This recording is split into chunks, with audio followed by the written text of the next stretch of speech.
ಜಗಳ ಕೂಡ ಗುದ್ದಾಟ ಇಲ್ಲ. ಆದರೆ ಇದೀಗ ಅಧಿವೇಶನ ಮುಗಿದ ತಕ್ಷಣನೇ ಶುರುವಾಗಿದೆ. ಮತ್ತೆ ಯತೀಂದ್ರ ಅವ್ರು ಮತ್ತೆ ಅನೌನ್ಸ್ಮೆಂಟ್ ಮಾಡಿದ್ರು, ಸಿದ್ದರಾಮಯ್ಯ ಅವರು 5 ವರ್ಷ ಅವರೇ ಸಿಎಂ ಆಗ್ತಾರೆ. ಅವಾಗ ನಮ್ಗೆ ನಾನು ಕೊನೆಯ ದಿವಸ ಭಾಷಣ ಮಾಡಿ ವಾಪಸ್ ಬರೋ ಮುಂದೆ ಕೆಲವೊಂದು ಕಾಂಗ್ರೆಸ್ ಮಿತ್ರರು ಸಿಕ್ಕಿದ್ರು. ನಾಳೆಯಿಂದ ಮತ್ತೆ ಪ್ರಾರಂಭ ನಮ್ಮ ಯುದ್ಧ ಅಂತೇಳಿ ಆ ರೀತಿ ಯುದ್ಧ ಪ್ರಾರಂಭ ಆಗಿದೆ. ಏನು ಮಾಡ್ತಾರೆ ಏನಾಗ್ತದೆ ನೋಡ್ಬೇಕು ಅಷ್ಟೇ. ನಮಗೆ ಭಾಳ ಚಿಂತೆ ಇರೋದೇನೆಂದ್ರೆ ಇವ್ರ ಜಗಳದಿಂದ ಕರ್ನಾಟಕ ಅಭಿವೃದ್ಧಿ ಸಂಪೂರ್ಣ ಸ್ಥಗಿತ ಆಗಿದೆ. ಯಾವ ಇಲಾಖೆಯಲ್ಲೂ ಸಹ ಇವತ್ತು ನೇಮಕಾತಿ ಆಗ್ತಾಯಿಲ್ಲ. ಮೊದಲೇದ ಇವತ್ತು ನಿರುದ್ಯೋಗ ಯುವಕರಿಗೆ ನೇಮಕಾತಿ ಪ್ರಕ್ರಿಯೆನೇ ಪ್ರಾರಂಭ ಆಗ್ತಾಯಿಲ್ಲ. ಅದ್ರ ಜೊತೆಗೆ ಅಭಿವೃದ್ಧಿ ಆಗ್ತಾಯಿಲ್ಲ. ದಿನಾನು ಇವರು ಜಗಳನೇ ಕೇಳೋದು, ಅವರೊಂದು ಸ್ಟೇಟ್ಮೆಂಟ್ ಕೊಡೋದು, ಇವರೊಂದು ಸ್ಟೇಟ್ಮೆಂಟ್ ಕೊಡೋದು. ಮೊನ್ನೆ ನಾವು ವಿಧಾನಸಭೆಯಲ್ಲಿ ಸಿದ್ದರಾಮಯ್ಯನವ್ರಿಗೆ ಹೇಳಿದ್ದೀನಿ, ನೀವು ಇನ್ನು ಎಷ್ಟು ದಿವಸ ಮುಖ್ಯಮಂತ್ರಿ ಇರ್ತೀರಿ ಗೊತ್ತಿಲ್ಲ, ಒಳ್ಳೆಯದು ಮಾಡುವಂಥ ಕೆಲಸ ಮಾಡಿರಿ. ಈ ಜಗಳಿನಿಂದ ನಮ್ಮ ಅಭಿವೃದ್ಧಿ ನಿಂತದ. ನೀರಾವರಿ, ಕೃಷ್ಣಾ ನೀರಾವರಿಗೆ ಸರಿಯಾದ ಹಣ ಸಿಕ್ಕಿಲ್ಲ. ಗುತ್ತಿಗೆದಾರರ ಬಾಕಿ ಸುಮಾರು 30,000 ಕೋಟಿ, 38,000 ಕೋಟಿ ಬಾಕಿ ಇದೆ. ಬರೀ ಆ ಹಿಂದೆ ಸರ್ಕಾರ ಇತ್ತು, ಈ ಸರ್ಕಾರ ಇತ್ತಂದ್ರೆ ಕೊನೆಗೆ ಆ ಜಗಳದಾಗ ಬಡವಾಗೋದು ಜನ.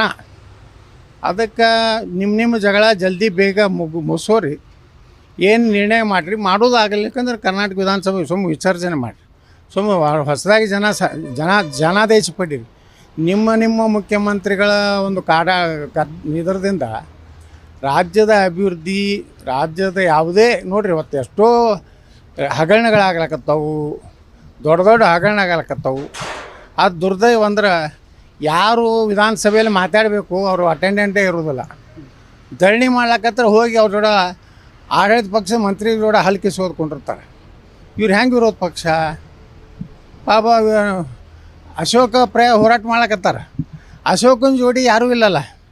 ಭಾಳ ನಮ್ಮ ಸುನೀಲ್ ಕುಮಾರ್ ಒಬ್ಬ ಬೆಂಬಲ ಕೊಡ್ತಾ ಇದ್ದಾನೆ. ರಾಜ್ಯಾಧ್ಯಕ್ಷ ಅಂತರೂ ಇರೋದೇ ಇಲ್ಲ. ನೋಡಿದ್ರೆ ಮಾನ್ಯ ಹೋರಾಟ ಮಾಡ್ಲಕತ್ತಾರೆ ಇವರೆಲ್ಲ. ನಾನಂತರೂ ಹೋರಾಟ ಮಾಡಲಿಲ್ಲ.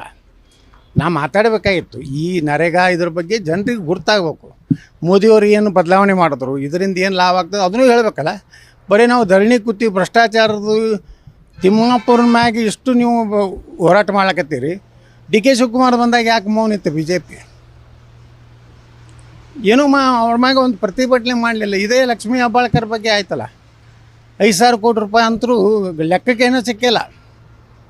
ಇನ್ನು ಲೆಕ್ಕಕ್ಕೇ 5,000 ಕೋಟಿ ಕೊಟ್ಟಿಲ್ಲ ಅಂದ್ರೆ ಒಂದು ತಿಂಗಳ ಕಂತೆ ಹಾರಿಸ್ಬಿಟ್ಟಾರೆ ಮಹಿಳೆಯರು ಕೊಡೋಂಥದ್ದು. ಅದಕ್ಕೆ ಏನು ಮಾಡಿದ್ರು ಭಾಳ ಖಂಡಿಸಿದ್ರು, ಸಭಾತ್ಯಾಗ ಮಾಡೋದು.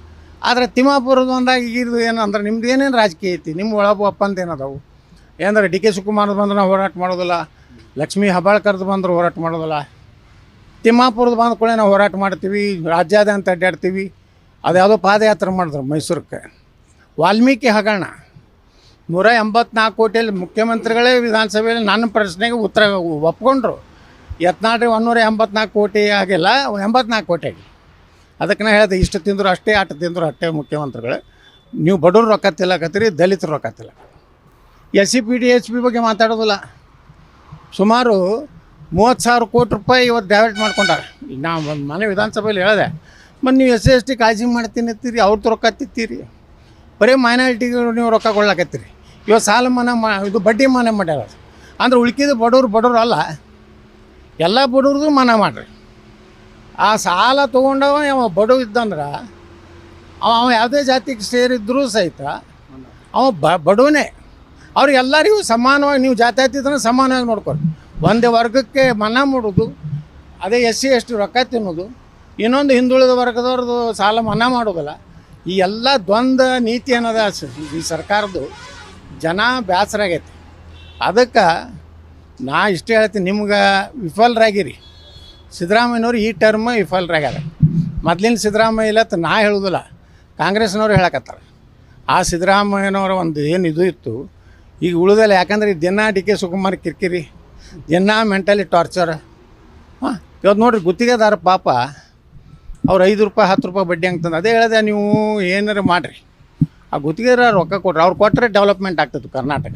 ಈ ಗುತ್ತಿಗೆದಾರ ರೊಕ್ಕನೇ ಕೊಡಲಿಲ್ಲ ಅಂದ್ರೆ ಅವ್ರು ಹೆಂಗೆ ರೋಡ್ ಮಾಡ್ತಾರೆ, ಹೆಂಗೆ ಕೆನಾಲ್ ಮಾಡ್ತಾರೆ. ಅದಕ್ಕೆ ಇಷ್ಟೇ ಇವ್ರ ಮುಂದೆ ಇರೋದು. ಸರಿಯಾಗಿ ಮಾಡೋದಿದ್ರೆ ಸಿದ್ದರಾಮಯ್ಯನವ್ರು ಮುಂದುವರೀಲಿ, ಇಲ್ಲಂದ್ರೆ ವಿಸರ್ಜನೆ ಮಾಡಲಿ. ಇವರೇನೇನೋ ಒಳಗೆ ನಡೆಸ್ಯಾರ BJP ಅವ್ರ ಜೋಡ ಕೂಡಿ. ಹೊಂದಾಣಿಕೆ ಮಾಡ್ಕೋಬೇಕಂತಾರೆ. ಯಾರು ಅಲ್ಲೇ ಕಾಂಗ್ರೆಸ್ನವ್ರೆ ದಿಲ್ಲಿಗೆ ಅದು ಹೋಗಿ ಯಾರ್ಯಾರಿಗೂ ಭೇಟಿಯಾಗಿ ಬಂದಾರ. ಇವ ಡಿ ಕೆ ಶಿವಕುಮಾರ್ ಜೋಡ ಕೂಡಿ ಬಿ ಜೆ ಪಿಯವ್ರು ಮಾಡಿದ್ರೆ ಆತ್ಮಹತ್ಯೆ ಮಾಡ್ಕೊಂಡಂಗೆ. ಸೀದಾ ಹೋಗಿ ರಾತ್ರಿ ನೋಡಿದ ಬಾಯಿ ಒಳಗೆ ಹಗಲು ಬೀಳೋದತ್ತಾರ ಅದು ಬಿ ಜೆ ಪಿದು. ಆದ್ರೆ ನನ್ನ ವಿಶ್ವಾಸ ಐತಿ ಮೋದಿಯವರು ಇದಕ್ಕೆ ಒಪ್ಪೋದಿಲ್ಲ. ಏನೇ ಸಮಸ್ಯೆ ಬಗೆಹರಿಸಬೇಕು, ಸಿದ್ದರಾಮಯ್ಯನವರು ಅವ್ರ ಶಕ್ತಿ ಏನೋ ತೋರಿಸೋ ಕಾಲ ಬಂದದ. ಅವ್ರ ಅಗ್ನಿ ಪರೀಕ್ಷೆ ಅದ. ಅವ್ರು ಇದ್ರಾಗ ಸೋತ್ರೆ ಅಂದ್ರೆ ರಾಜಕೀಯ ಮುಗಿತೈತೆ. ಅದಕ್ಕೆ ನೀವೇ ಮುಂದುವರಿ ವಿಸರ್ಜನೆ ಮಾಡಿರಿ, ಅದೇ ನಮ್ಮ ಆಪ್ಷನ್.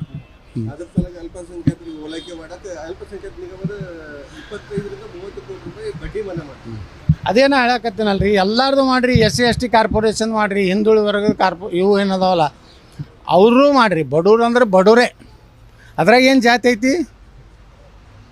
ಅವ್ರ ಜಾತಿ ಅವ್ರಿಗಿಲ್ಲ, ಸಿದ್ದರಾಮ ಜನಾಂಗದ ಅವ್ರಿಗೂ ಮನ್ನಾ ಮಾಡಿರಿ. SC ST ಅವ್ರು ಏನು ಪಾಪ ಮಾಡ್ಯಾರ? ಅವ್ರು ನಿಮ್ಮ ನಂಬ್ಯಾರಲ್ಲ, ಅವ್ರದ್ದು ಮಾಡಿರಿ. ನೀವು ಒಂದು ವರ್ಗನ ಹಿಡ್ಕೊಂಡು ಹೋಗ್ಬೇಡ್ರಿ. ನೀವು ಜಾತ್ಯತೀತನದ ಎಲ್ಲ ವರ್ಗನೂ ಹಿಡ್ಕೊಂಡು ಹೋಗ್ರಿ. ಅಂದರೆ ನೀವು ದಲಿತರು ರೊಕ್ಕನೂ ತಿಂದ್ರಿ, ಅದನ್ನು ಹೋಯ್ದು ಗ್ಯಾರಂಟಿ ಒಳಗೆ ಹಾಕಿದ್ರಿ. ಅವ್ರಿಗೆ ಸಿಗೋ ಸೌಲಭ್ಯನೂ ಸಿಗಲಿಲ್ಲ. ಅವು ಮತ್ತು ಭ್ರಷ್ಟಾಚಾರ ಮಾಡ್ಲಕತ್ತೀರಿ. ಅಂದಾಗ ನೀವು ಹೆಂಗೆ ಎಲ್ಲ ಜನಾಂಗದ ನಾಯಕರು ಆಗ್ತೀರಿ?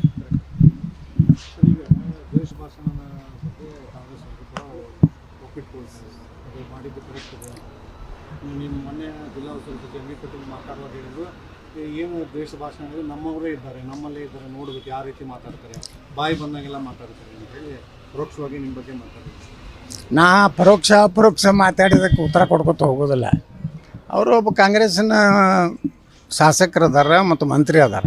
ಅದು ಸಮರ್ಥನೆ ಮಾಡ್ಕೊತ ಅನಿವಾರ್ಯ ಇರ್ತದೆ. ಕೆಲವೊಮ್ಮೆ ಏನಾಗ್ತದೆ, ಆತ್ಮವಂಚನೆ ಮಾಡ್ಕೊಂಡು ನಾವು ಒಪ್ಪಬೇಕಾಗ್ತದೆ. ಈಗ ನಮ್ಮ ಬಿ ಜೆ ಪಿಗೆ ಅದಾರ, ಆತ್ಮವಂಚನೆ ಮಾಡ್ಕೊಂಡು ವಿಜೇಂದ್ರನ ಒಪ್ಪ್ಯಾರ. ಏನು ಮಾಡೋದು? ಹೈಕಮಾಂಡ್ಗೆ ಏನು ಅಲ್ಲಕ್ಕೆ ಬರೋದಿಲ್ಲ. ನನಗೆ ಧೈರ್ಯಲ್ಲೇ ಮಾತಾಡೋ ತಾಕತ್ತಿಲ್ಲ. ಈ ಮನೆ ಎಲ್ಲ MLAಗಳು ಹೇಳ್ತಿದ್ರು, ನೀವು ಬಿ ಜೆ ಪಿಗೆ ಬರ್ಲಿಕ್ಕಂದ್ರೆ ನಮ್ಮ ಮನೆಯಾಗ ಇಡ್ತೀರಿ ಮುಂದಿನ ಸಲ ಅಂತೇಳಿ. ಅದನ್ನೇ ಹೋಗಿ ಅಲ್ಲಿ ಹೇಳಿ ಅಂತೇಳಿ, ಹೊಸ ಅಧ್ಯಕ್ಷ ಬರೋದು, ರಾಷ್ಟ್ರೀಯ ಅಧ್ಯಕ್ಷರು ಹೋಗಿ ಹೇಳ್ರಪ್ಪ ಅವ್ರಿಗೆ, ಅಮಿತ್ ಶಾ ಅವ್ರಿಗೆ ಹೋಗಿ ಹೇಳ್ರಿ. ಹಂಗೆ ಎಂ ಬಿ ಪಾಲ್ರಿ ಹೇಳ್ಬೇಕಾಗ್ತದೆ. ಎಂ ಬಿ ಪಾಲ್ರು ಮುಖ್ಯಮಂತ್ರಿ ಸ್ಪರ್ಧಾ ಕಣದಲ್ಲಿ ಇದ್ದಾರೆ.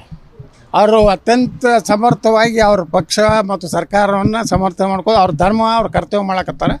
ನಾನು ನನ್ನ ಧರ್ಮ ಕರ್ತವ್ಯ ಮಾಡಕತ್ತೀನಿ. ಬಿ ಜೆ ಪಿಯವ್ರ ಧರ್ಮ ಇಲ್ಲ, ಕರ್ತವ್ಯ ಇಲ್ಲ. ಕರ್ನಾಟಕದವರು ವಿಜೇಂದ್ರ ಮಾತು ಕೇಳಿ ಮಕ್ಕೊಂಡಾರ ಮನೆಯಾಗಟ್ಟೆ.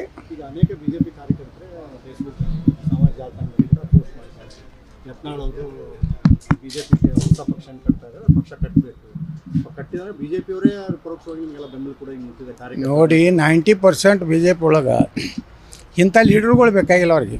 ಈ ಡಬಲ್ ಗೇಮ್ ಮಾಡೋದು, ಇವರಿಗೆ ವಿಧಾನಸಭೆ ಒಳಗೆ ಮಾತಾಡೋದು ಧೈರ್ಯ ಇಲ್ಲ ಅಂದಮ್ಯಾಗ ನೀವು ಪಕ್ಷ ಹೆಂಗೆ ಕಟ್ತೀರಿ? ಅಟ್ಯಾಕೆ ಮಾಡೋದಿಲ್ಲ, ನೀವು ಅಂಜಿ ಸಾಯ್ತೀರಿ. ನಿಮ್ಮಿಂದ ಪಕ್ಷ ಹಂಗೆ.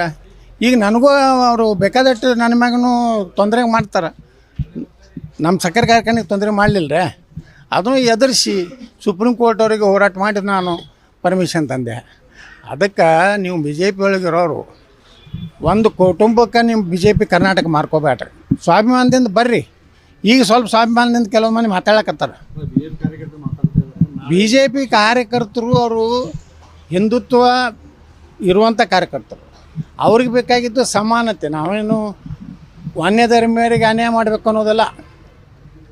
ನಮ್ಮ ಹೆಣ್ಮಕ್ಳಿಗೆ ತೊಂದರೆ ಮಾಡಿದಾಗ ನೀವೇನು ಮಕ್ಕೋತೀರಲ್ಲ, ಅದಕ್ಕೆ ಸರ್ಕಾರ ಹೋಯ್ತು. ನಮ್ಮ ಹಿಂದೂ ಕಾರ್ಯಕರ್ತರು ಸತ್ರು, ನೀವೇನು ಅವರಿಗೆ ಸರಿಯಾಗಿ ಸ್ಪಂದನೆ ಮಾಡಲಿಲ್ಲ, ಅವ್ರಿಗೇನು ಮಾಡಲಿಲ್ಲ. ಹೀಗಾಗಿ ಬಿ ಜೆ ಪಿ ಕಾರ್ಯಕರ್ತನ ನಾರಾಜಾದ್ರೆ ಭಾಳಷ್ಟು ನಾನು ನೋಡ್ತಿರ್ತೀನಿ, ಕಮೆಂಟ್ಗಳು ಬರ್ತಾವೆ, ನೀವು JCB ಪಾರ್ಟಿ ತೆಗೀರಿ, ನಾವೆಲ್ಲ ನಿಮ್ಮ ಪಾರ್ಟಿಗೆ ಬಂದುಬಿಡ್ತೇವೆ. ಆದ್ರೆ ಎರಡು ಮನೆ ವಿಧಾನಸಭೆ ಹಿಂದಿನ ವಿಧಾನಸಭೆದಾಗ ಹೇಳಿದೆ, ಸಿದ್ದರಾಮಯ್ಯನವ್ರು ಹೇಳಿದ್ರು, ಯತ್ನಾಳ್ರಿ ನೀವು ಒಂದು ಹೊಸ ಪಕ್ಷ ಕಟ್ಟಿರುತ್ತೆ. ನಾ ಅವಾಗ ಏನು ಹೇಳಿದೆ, ನಾ ಪಕ್ಷ ಕೊಟ್ಟೋದನ್ನು ಬಿ ಜೆ ಪಿಗೆ ತೊಂದರೆ ಆಗಬಾರ್ದು ಅಂತ ಹೇಳಿದೆ. ನಾವಿಬ್ಬರು ಜಗಳ ಹೇಳಿದ್ರೆ ಮತ್ತೆ ಎಂ ಬಿ ಪಾಲ್ರಿ ಸರ್ಕಾರ ಬರಬಾರ್ದು ಅಂತ ಹೇಳಿ. ಅದಕ್ಕೆ ನಿರ್ಭೀತ, ನಿಷ್ಪಕ್ಷಪಾತ, ವಿಶ್ವಾಸಾರ್ಹ ಸುದ್ದಿಗಳಿಗೆ ಮತ್ತೊಂದು ಹೆಸರಾಗಿರುವ News18 ಕನ್ನಡ ಈಗ ಆಪ್ನಲ್ಲೂ ಲಭ್ಯವಿದೆ. ದಯವಿಟ್ಟು ಇಲ್ಲಿರುವ QR ಕೋಡ್ ಅನ್ನು ಸ್ಕ್ಯಾನ್ ಮಾಡಿಕೊಂಡು ಆಪ್ ಡೌನ್ಲೋಡ್ ಮಾಡೋದಕ್ಕೆ ಮರಿಬೇಡಿ. ನಿಮ್ಮ ಬೆಂಬಲ ಹೀಗೆ ಸದಾ ನಮ್ಮೊಂದಿಗಿರಲಿ. ಧನ್ಯವಾದ.